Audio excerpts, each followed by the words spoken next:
Start. બધાને very good afternoon. બીજી વાત સ્વાદુપિંડની લાસ્ટ લેક્ચરમાં વાત કરી હતી. ઠીક છે, તમે વાંચતા નથી એટલે મારે તમને થોડું રિવાઇઝ કરાવવું પડે વારે ઘડીએ. અંતઃસ્ત્રાવી અને બહિઃસ્ત્રાવી ગ્રંથિ તરીકે ઓળખાય. વાય અંતઃસ્ત્રાવી તો કે અંતઃસ્ત્રાવનો સ્ત્રાવ કરે, ઇન્સ્યુલિન, ગ્લુકાગોન એ બધા બરાબર. વાય બહિઃસ્ત્રાવી તો કે પાચક રસનો સ્ત્રાવ કરે. કયો પાચક રસ? સ્વાદુ રસ. પતા છે ને? હા, સ્વાદુ રસ. અને અંતઃસ્ત્રાવમાં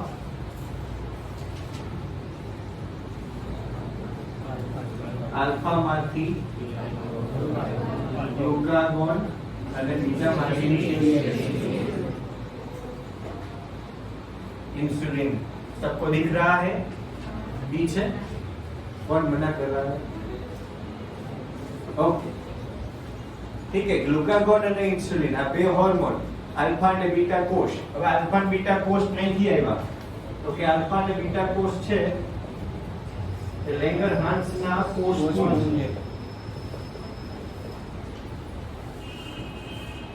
કે જે 1 to 2 મિલિયન ની સંખ્યામાં છે ને ઓવરઓલ સ્વાદુપિંડના જે કોષો છે ને 1 થી 2% જ છે. તમને એ ખબર હશે બરાબર.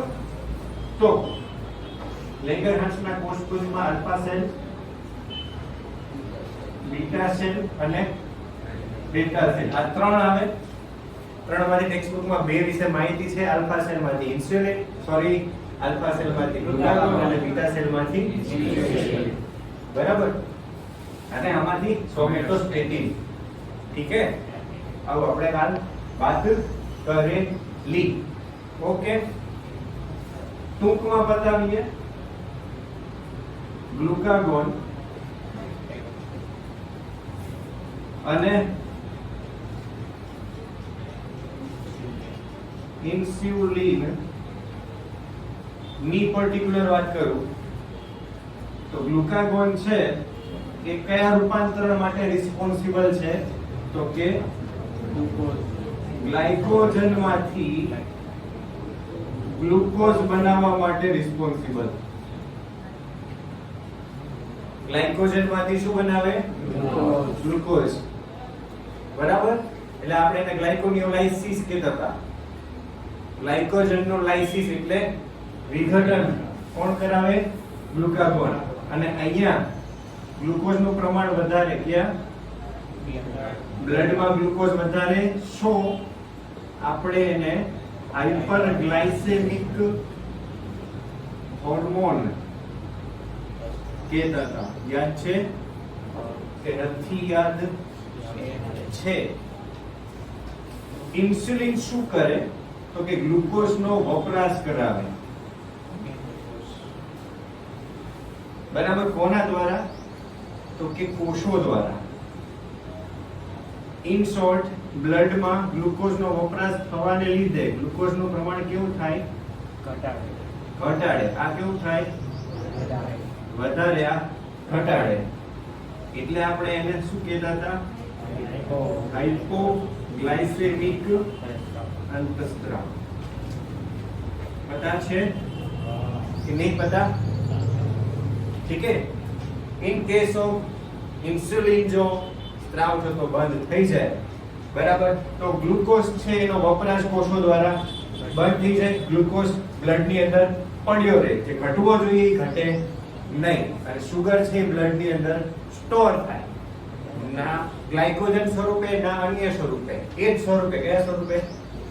ગ્લુકોઝ સ્વરૂપે. ઠીક है. તો આના લીધે શું થાય? Diabetes mellitus. ડાયાબિટીસ મેલિટસ બરાબર. Sugar level, blood sugar level વધારે આવે એ. ઠીક है. અને આ બે હોર્મોન ઓવરઓલ સ્વાદુપિંડના અંતઃસ્ત્રાવો કેવા છે? પેપ્ટાઇડ અંતઃસ્ત્રાવો છે. બરાબર, ડન. આગળ વાત કરું તો નેક્સ્ટ જનનપિંડ વિશે માહિતી આવશે. જનનપિંડ બોલીએ તો શુક્રપિંડ અને અંડપિંડ. બરાબર, ઓકે.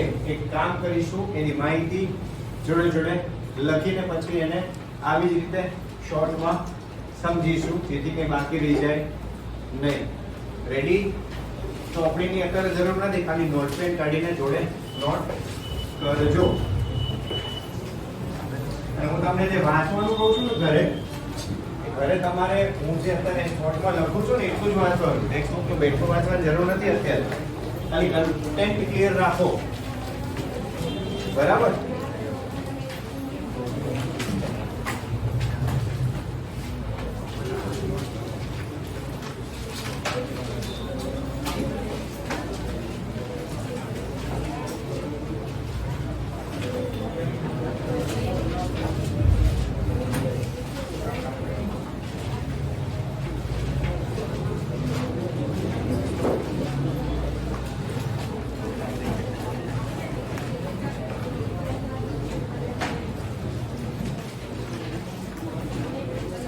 અવાજ કર્યા વગર તમે તમારી રીતે જઈ શકો છો આમાં.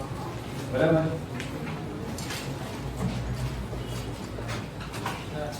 બોલો. ઓકે, ઝૂમ કરી દઈએ. ચલો,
અહીંયા નીચે દેખાશે.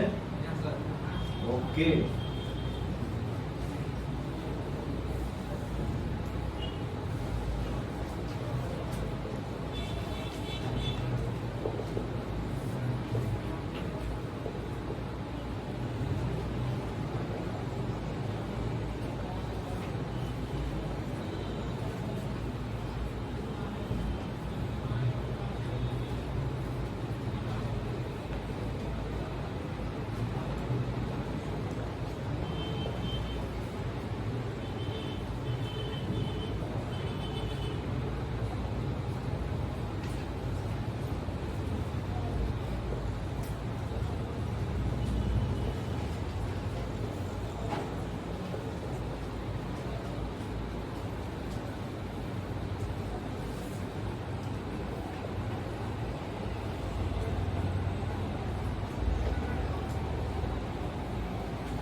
થઈ ગયું મારી જોડે જોડે એટલું સ્પીડ નથી શાંતિથી થઈ જાય ચલો દેખ હોલ્ડ કરો ને લખાઈ ગયું ને ચાલો થઈ ગયું શુક્રપિંડની વાત કરું તો કે લોકેશન ક્યાં છે પહેલા તો સોરી જાતીય અંગ તરીકે પણ વર્તે જાતીય અંગ એટલા માટે તો કે ફક્ત નરની અંદર જ જોવા મળે એટલે આપણે એને જાતીય અંગ કહીએ બરાબર સેકન્ડ અંતઃસ્ત્રાવી ગ્રંથિ તરીકે પણ વર્તે અંતઃસ્ત્રાવોમાં ટેસ્ટોસ્ટેરોન મુખ્ય પણ એન્ડ્રોજન્સ સ્ટીરોઇડલ હોર્મોન બરાબર સ્થાન વૃષણકોથળી ની અંદર તમે ધોરણ 10 ની અંદર શીખી ગયા છો 15મા ચેપ્ટરમાં જો ખબર હોય તો બરાબર શરીરની બહાર એટલે કે ઉદરની બહાર પેટની બહારના ભાગમાં વૃષણકોથળી આવેલી હોય અને એ વૃષણકોથળીમાં એક જોડ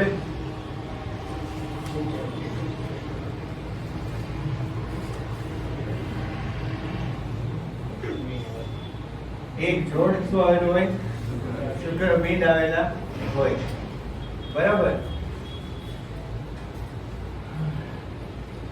રચના તો કે શુક્રપિંડની અંદર શુક્રોત્પાદક નલિકા અને આધારક મળીને શુક્રપિંડની રચના કરે શુક્રોત્પાદક નલિકા એટલે શુક્રકોષોનું ઉત્પાદન કરતી નલિકા એનું વહન કરતી નલિકા બરાબર વહન કરવા માટે શુક્રવાહિની આવશે આ ઉત્પાદન માટે નલિકા અને આધારક હવે આ આધારક છે એ શેનું બનેલું હોય આંતરાલીય પેશીનું આંતરાલીય પેશી છે શેની બનેલી હોય આંતરાલીય કોષો કોષો વચ્ચે જગ્યા જોવા મળે જેને શું કહેવાય આંતરાલીય અવકાશ આવા કોષોનું બીજું નામ લેડિંગના કોષો જો સિક્વન્સમાં જવાનું છે કઈ અઘરું નથી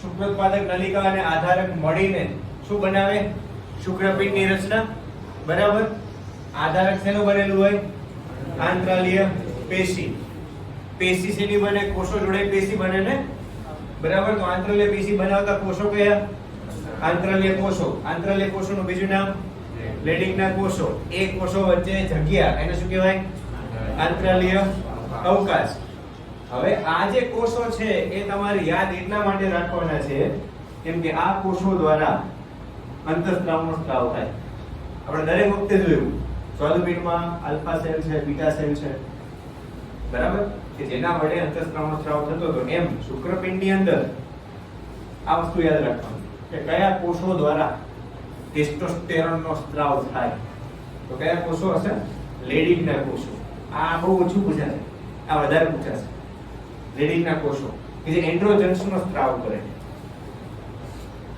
એન્ડ્રોજન્સ એટલે જાતીય અંતઃસ્ત્રાવનો સમૂહ એને આપણે શું કહીએ છીએ એન્ડ્રોજન્સ કહીએ છીએ આપણામાં એન્ડ્રોજન્સ તરીકે કોણ હોય સોરી નરની અંદર કોણ હોય ટેસ્ટોસ્ટેરોન બરાબર ફિમેલની અંદર અલગ પ્રોજેસ્ટેરોન એસ્ટ્રોજન બરાબર ઓકે એન્ડ્રોજન્સમાં ટેસ્ટોસ્ટેરોન હવે આવશે ટેસ્ટોસ્ટેરોનના કાર્ય કે ભાઈ ટેસ્ટોસ્ટેરોન છે બોડીમાં કેવી રિએક્ટ કરશે તો પહેલા શુક્રપિંડની આસપાસની રચના તો કે એને એકદમ અડીને ગોઠવાયેલ અધિવૃષણ નલિકા વૃષણકોથળીની અંદર હશે શુક્રપિંડની ફરતે હશે બરાબર એ અધિવૃષણ નલિકા ખુલે શુક્રવાહિની ખુલે શુક્રાશયમાં બરાબર શુક્રાશય છે એ આગળ મૂત્રજનન માર્ગ સાથે મળી જશે અને શુક્રકોષોનું વહન ત્યાંથી કરાવશે બરાબર ચલો તો અને આ રસ્તામાં આવશે વચ્ચે તમે ઉત્સર્જન તંત્ર જ ભણતા હતા ને હમણાં અને આગલા ચેપ્ટરમાં કદાચ તો એમાં તમારે કદાચ આકૃતિ આવી હોય આઈધર નર પ્રજનન તંત્ર તમે ભણ્યા હોય ધોરણ 10 માં તો એમાં તમારે આકૃતિ આવી હોય બરાબર કેવી આકૃતિ તો હું તમને કહું બરાબર કે જો આ એક શુક્રપિંડ છે, માની લો, માનવાનું છે, બરાબર. આ એક શુક્રપિંડ, એને ફરતે ગોઠવાયેલી આવી ઉજળામય નલિકા, જેને અધિવૃષણ નલિકા કહેવાય, એ અધિવૃષણ નલિકા અહીંયા આ શુક્રવાહિની, બરાબર, શુક્રવાહિનીના રસ્તામાં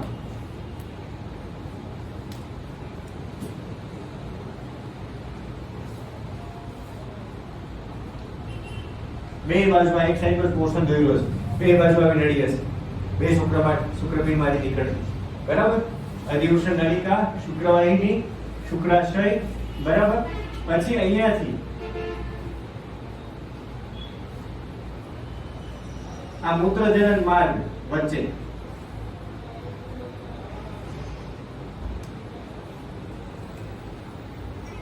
આવડો કે જ્યાંથી યુરિન એટલે કે મૂત્ર અને શુક્રકોષ બેયનું સંયુક્ત વહન અથવા તો બેયના વહન માટેનો એક જ માર્ગ છે, એટલે આપણે એને નામ આપીએ છીએ મૂત્રજનન માર્ગ. તો આ મૂત્રજનન માર્ગ, બરાબર.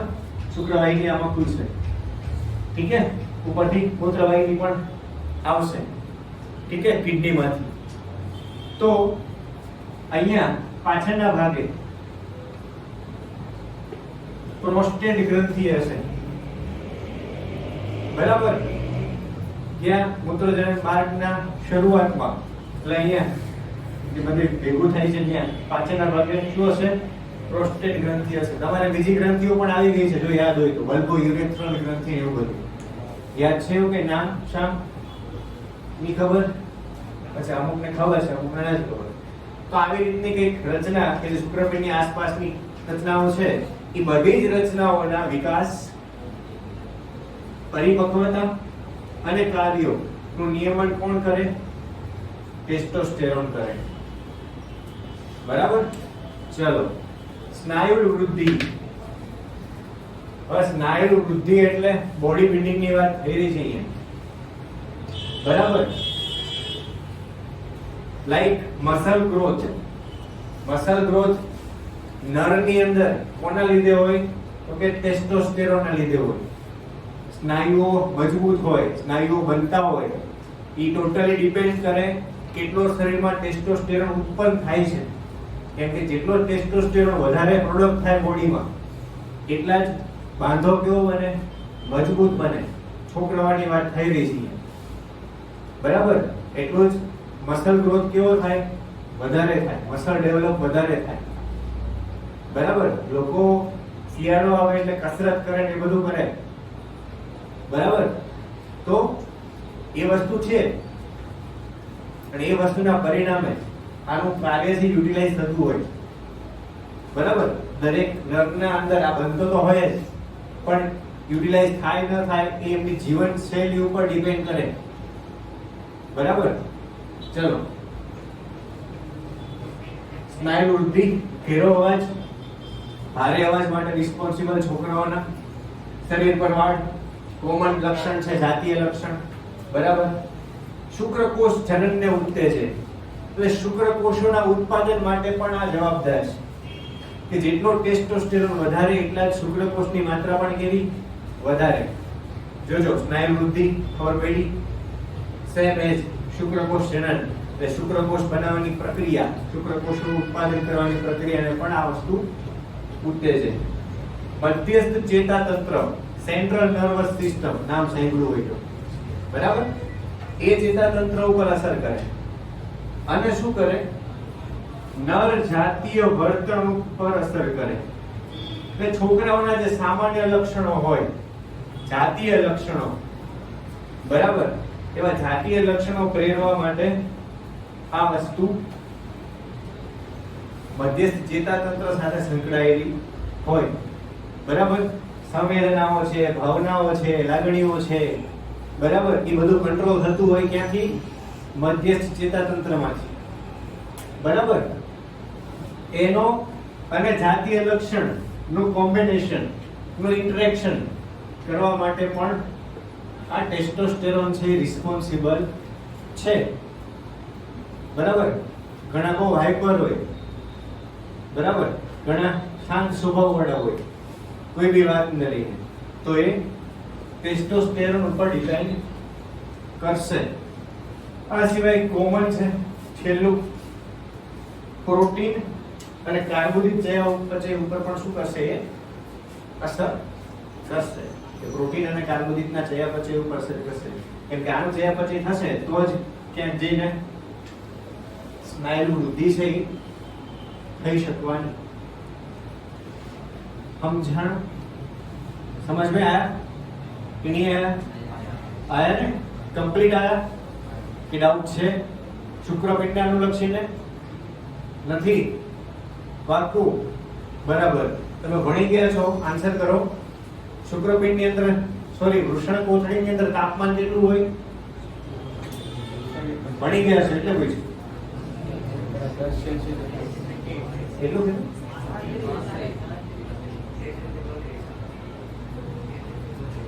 બરાબર. પછી 35 બરાબર. પછી આ બાજુથી કોઈ આન્સર કરશે નહીં? ઓકે, તમે જે આન્સર કીધો એ બરાબર છે, પણ એવું કહેવાય છે કે શરીરના તાપમાન કરતા 2 થી 5 ઓછું. શરીરનું જેટલું ટેમ્પરેચર હોય એની કરતા 2 થી 5 ડિગ્રી સેલ્સિયસ ઓછું. એ ચોથે કીધું તો સાચું પડે, પાંચે કીધું તો સાચું પડે. બરાબર.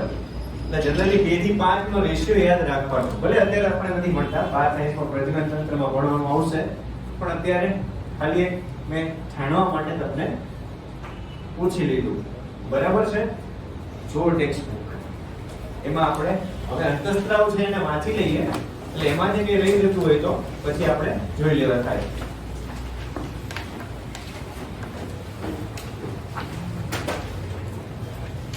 નરમાં એક જોડ શુક્રપિંડ વૃષણ કોથળી ઉદરની બહારમાં સ્વતંત્ર રીતે આવેલા હોય. શું આકૃતિ આપી છે?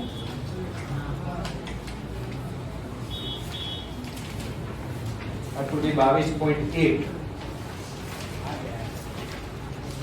ઓકે ઓકે ઓકે જવા દો, કઈ નથી બદલાય.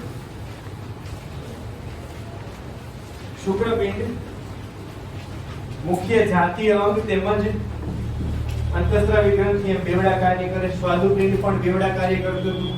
અંતઃસ્ત્રાવી અને બહિસ્ત્રાવી સેમ. એની રચનામાં શુક્ર ઉત્પાદન નલિકાઓ અને આધારક છે એનું બીજું નામ આંતરાલીય પેશી હોય. આંતરાલીય પેશી શેની બને? આંતરાલીય કોષોની. અહીંયા તો એવું કંઈ કીધું નથી, સીધું સિક્વન્સમાં જવા દીધું છે, પણ આપણે આ સિક્વન્સમાં લખ્યું છે. આંતરાલીય પેશી શેની બનેલી હોય? આંતરાલીય કોષો. આંતરાલીય કોષો એટલે સ્ત્રાવ કરે, બધું લાઈનમાં જ આવશે. લેડિંગના કોષો અથવા તો આંતરાલીય કોષો, એટલે આપણે કીધું આંતરાલીય કોષો બીજું નામ લેડિંગના કોષો. એટલે બોમ્બ નહીં ખોલાવી. संभाल के रखो, अपने अपने बाटला को. चलो, आंतरालीय कोषो કે જે આંતર નલિકા અવકાશમાં આવેલા હોય, આપણે એને આંતરાલીય અવકાશ કીધું. બરાબર. જે એન્ડ્રોજન્સ કહેવાતા અંતઃસ્ત્રાવનો સમૂહ ઉત્પન્ન કરે, જેમાં શું છે? ટેસ્ટોસ્ટેરોન મુખ્ય છે. એન્ડ્રોજન્સ નરમાં સહાયક પ્રજનન અંગ જેવા કે અધિવૃષણ નલિકા, શુક્રવાહિની, શુક્રાશય, પ્રોસ્ટેટ, મૂત્રજનન માર્ગ વગેરેનો વિકાસ, પરિપક્વતા અને કાર્યનું નિયમન કરે. આ અંતઃસ્ત્રાવ સ્નાયુ વૃદ્ધિ, ચહેરા અને શરીર પર વાળની વૃદ્ધિ, આક્રમકતા અને ઘેરો અવાજ, લો પીચ ઓફ વોઇસ વગેરે ને ઉત્તેજિત કરે. એન્ડ્રોજન શુક્રકોષ જનન એટલે પ્રશુક્રકોષનું નિર્માણ. પ્રશુક્રકોષ એટલે કેવા? પૂર્ણ પરિપક્વ ન હોય એવા. પ્રશુક્રકોષ એટલે શુક્રકોષનું એક સ્ટેપ આગળનું. બરાબર. પૂર્ણ પરિપક્વ નહીં, પણ એનું એક સ્ટેપ આગળ. બરાબર. પરિપક્વ નહીં. એન્ડ્રોજન્સ મધ્યસ્થ ચેતાતંત્ર ઉપર અસર કરે અને નર જાતીય વર્તણૂક પર પ્રભાવ પાડે. અમે તમને આખું લોજિક સમજાવ્યું. બરાબર. આ અંતઃસ્ત્રાવ પ્રોટીન અને કાર્બોદિતના ચયાપચય પર ચય અસર દર્શાવે. એ મેં લખવાનું રહી ગયું છે અહીંયા. ચયાપચય લખ્યું છે ને, એમાં કઈ ઇફેક્ટ આપશે? ચય અસર આપશે. વિઘટન નહીં, સંશ્લેષણની અસર આપશે અહીંયા પ્રોટીન અને કાર્બોદિત માટે. ઠીક છે? દેખી લો. બરાબર. કે ડાઉટ લાગે તો પૂછી લો.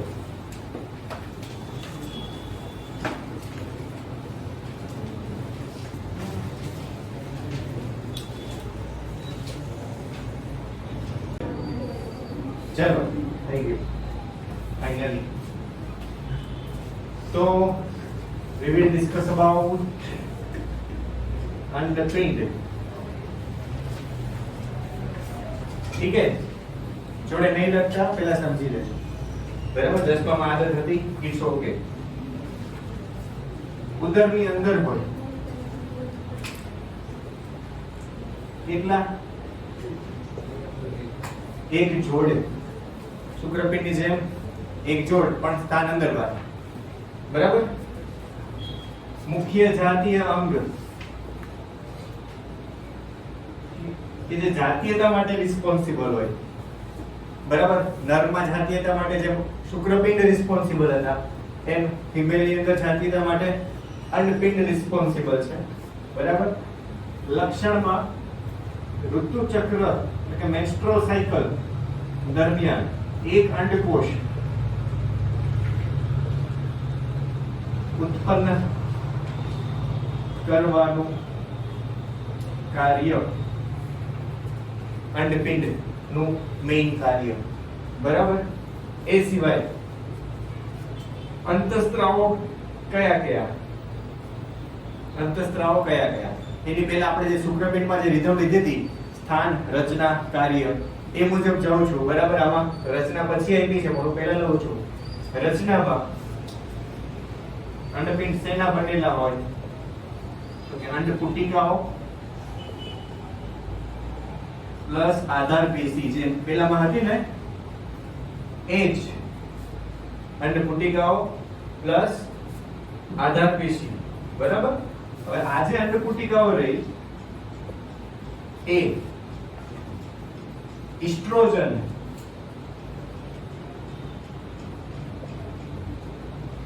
નો સ્ત્રાવ કરે. બરાબર. હવે તમને ઓલું કોર્પસ લ્યુટિયમ ખબર છે? આપણે જોયું હતું, ની ખબર? હમણાં નામ આવ્યું હતું ક્યાંક ઓક્સિટોસિનમાં, સોરી લ્યુટિનાઇઝિંગ અને ફોલિકલ સ્ટિમ્યુલેટિંગ માં આવ્યું હતું. જો તમને ખબર હોય ત્યારે મેં કીધું હતું અંડકોષ જ્યારે છૂટો પડી જાય પછી એનું જે કવર હોય કોથળી, એને આપણે શું કહીએ છીએ? કોર્પસ લ્યુટિયમ કહીએ છીએ. બરાબર. તો એનું એક કાર્ય છે, તો જાણી લઈએ. બરાબર.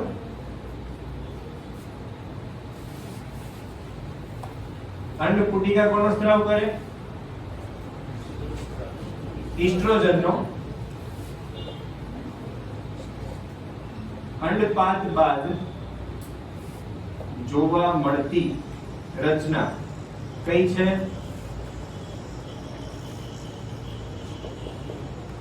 Corpus luteum. કોનો સ્ત્રાવ કરે? બાકી કયો રહ્યો? પ્રોજેસ્ટેરોન. જો બે અંતઃસ્ત્રાવ અલગ અલગ જગ્યાએથી નીકળે છે, યાદ રાખવું. અંડપુટિકામાંથી કયો નીકળશે? ઇસ્ટ્રોજન. અને કોર્પસ લ્યુટિયમ માંથી કયો નીકળશે? પ્રોજેસ્ટેરોન. કોર્પસ લ્યુટિયમ કયો છે? અંડપાત પછી જોવા મળતી રચના. ઠીક છે. હવે આટલી વસ્તુ એની રચનામાં આવે છે. ફરીથી રિપીટ કરું છું ઉતાવળમાંથી હોય તો. ઉદરની અંદર એક જોડ વ્યવસ્થિત ગોઠવાયેલા જાતીય અંગ, ફિમેલની અંદર મુખ્ય, ઋતુચક્ર દરમિયાન એક અંડકોષ ઉત્પન્ન કરવાનું કાર્ય અંડપિંડ દ્વારા થાય. વ્યવસ્થિત વેલ મેનેજ દર 28 દિવસે. રચનામાં અંડપુટિકાઓ અને આધાર પેશી. અંડપુટિકાઓ છે એ તમને ખબર છે સ્ત્રીની અંદર જન્મતાની સાથે હજારો અંડપુટિકાઓ હોય, પણ એનો પરિપક્વ થવાનો સમયગાળો કેવો હોય? અલગ હોય.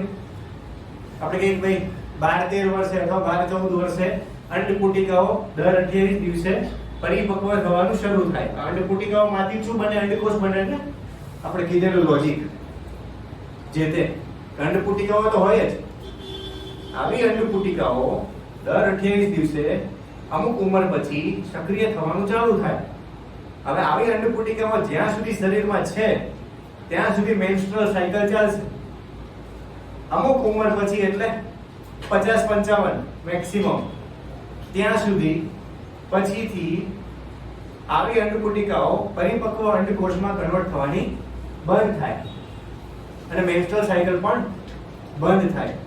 એ તબક્કાને શું કહેવાય? ભણી ગયા છો ને? મેનોપોઝલ કહેવાય. જો યાદ હોય તો. ખબર હતી આવી? નથી ખબર? આવી ગયું છે એને શું કહેવાય છે? મેનોપોઝલ ફેઝ કહેવાય છે. બરાબર? આજીવન ચાલુ નહીં રહે સાયકલ. બરાબર? કેમ કે અંડપુટિકાઓ છે એ લિમિટેડ છે. આમ આપણે બોલીએ છીએ હજારો છે, પણ હું શું કામ હજારો બોલું છું, લાખો કેમ નથી બોલતો? બરાબર? 1000 છે તો આગળ એ મેનોપોઝલમાં કન્વર્ટ થશે. જેમ શુક્રપિંડની અંદરથી શુક્રકોષ જનન ટેસ્ટોસ્ટેરોન કે જે નર જાતીય લક્ષણ માટે રિસ્પોન્સિબલ હતું, સેમ અંડપિંડની અંદર ઈસ્ટ્રોજન વૃદ્ધિને ઉત્તેજે, ફિમેલના ગૌણ જાતીય અંગોનો વિકાસ કરે, એના કાર્ય કરાવે, અંડપુટિકાનો વિકાસ કરે, પછી એમના જાતીય લક્ષણો જેવા કે તીણો અવાજ, પાતળો અવાજ, બરાબર, સ્તન ગ્રંથિનો વિકાસ વગેરે જેવા વિશિષ્ટ કાર્ય છે એ ઈસ્ટ્રોજનના ભાગે જાય. જોજો 2 માર્કમાં સેપરેટ પૂછાશે. ઈસ્ટ્રોજનના કાર્ય લખો અને 2 માર્કમાં એ પણ પૂછાશે કે પ્રોજેસ્ટેરોનના કાર્ય લખો. ઈસ્ટ્રોજનના કાર્ય મેઇન જાતીય અંગોનો વિકાસ કરવાનું છે. બરાબર? અવાજ છે, સ્તન ગ્રંથિનો વિકાસ ને એ બધું. અને માદા જાતીય વર્તણૂકનું પણ નિયમન કરે, એટલે બિહેવિયર સંબંધિત. બરાબર? એટલે એક છોકરી તરીકેનો સ્વભાવમાં પણ આ ઈસ્ટ્રોજન એવા ભાગ ભજવશે. નેક્સ્ટ છે પ્રોજેસ્ટેરોન. એની અસર લખું છું અહીંયા. ગર્ભધારણમાં મદદ કરે,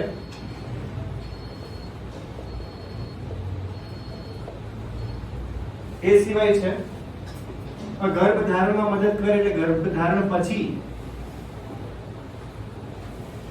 સ્તન ગ્રંથિઓ પર અસર કરે અને આપણે શું કીધું કે ગર્ભધારણ થઈ જાય પછી સ્તન ગ્રંથિમાં દૂધનો સંગ્રહ કરતી રચના નો વિકાસ કરે. સંગ્રહ કરતી રચનાને કહેવાય કોષ્ઠ.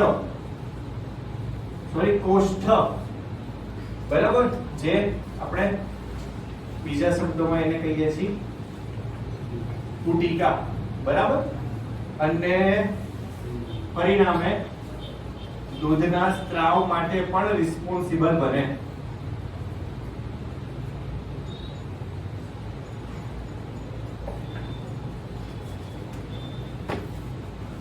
અંડપિંડની ફરી એકવાર વાત કરું.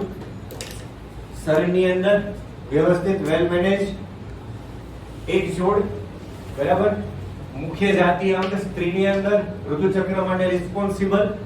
બરાબર? પણ ઋતુચક્ર દરમિયાન બીજા બે અંતઃસ્ત્રાવનો પણ સ્ત્રાવ થશે, લ્યુટિનાઇઝિંગ હોર્મોન અને ફોલિકલ સ્ટિમ્યુલેટિંગ હોર્મોન.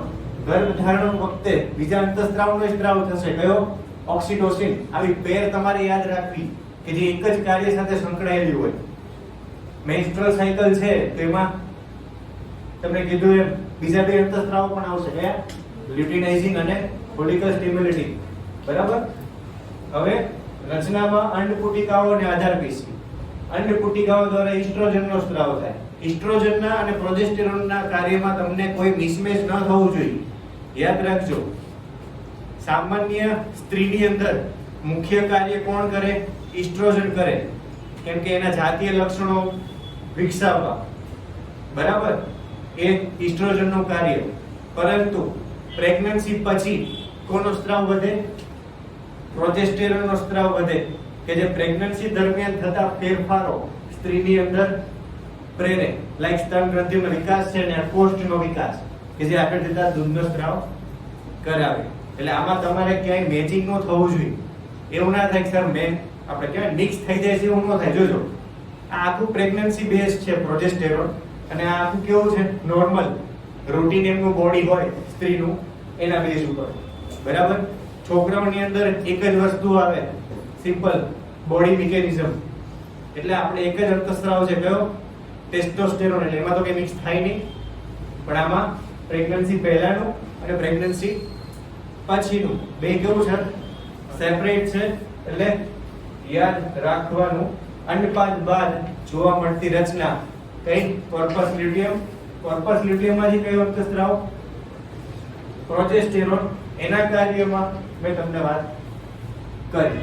ઠીક છે, ચલો જોઈ લો ટેક્સ્ટબુકમાં. ટેક્સ્ટબુક બધી જ ભણેલું છે એટલે કે લાઈન બાકી રહી નથી. બરાબર.